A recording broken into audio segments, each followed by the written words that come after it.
Cool, so looking at a beginner's side control, there's normally 4 points of contact I want to control. Normally both his shoulders and both his hips for pressure.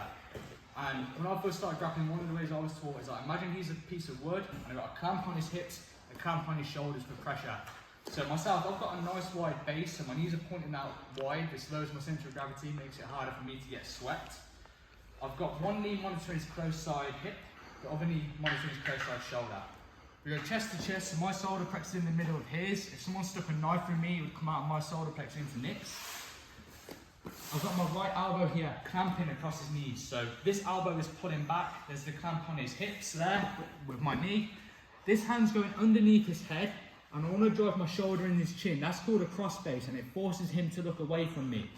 I'm normally cupping his shoulder here, and I bump him forward so I can get this knee right underneath him.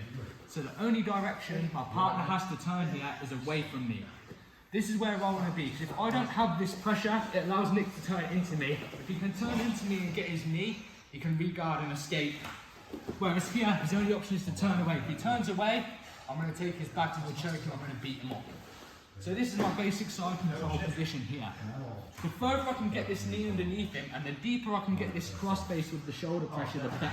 So I'm constantly driving this shoulder to the floor, constantly trying to work this knee underneath him so it's almost entirely on his side.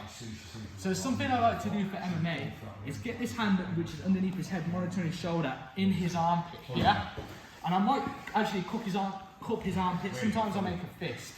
And just like I'm doing a tricep extension in the gym, I'm going to tricep extend with this fist now. So I'm trying to get his arm up, and in doing so, it brings his chin to his head. So from here, I bump him up, get my hand in his armpit, tricep extend away. And when I'm doing that, now I can relieve some chest pressure, posture up a bit. This is when I can start punching an elbow in, and it's very hard for him to escape. Normally in MMA, I would just say, just sit here, just beat the guy up. It's very hard for him to escape. You can probably end the fight, or just sit here all round. If I do want to advance my position, sometimes I might like to make it really uncomfortable for him, and I might hook the far leg here and clamp my hands and just hold this position, and it's going to wind him as well. It's going to make it hard for him to breathe, so I'm closing his diaphragm.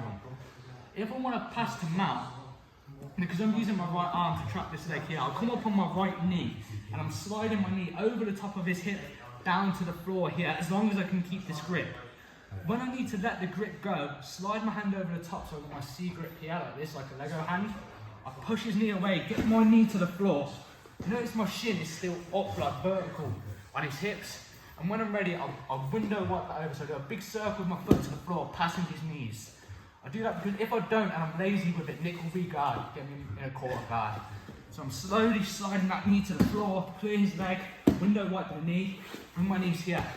I'm pinching my knees the entire time I'm in mount. This gives me stability. It makes it horrible for Nick when I'm crushing his ribs. So when I'm doing this, he will want to push my knees away. When he punches his knees away, it opens me up to punch the head.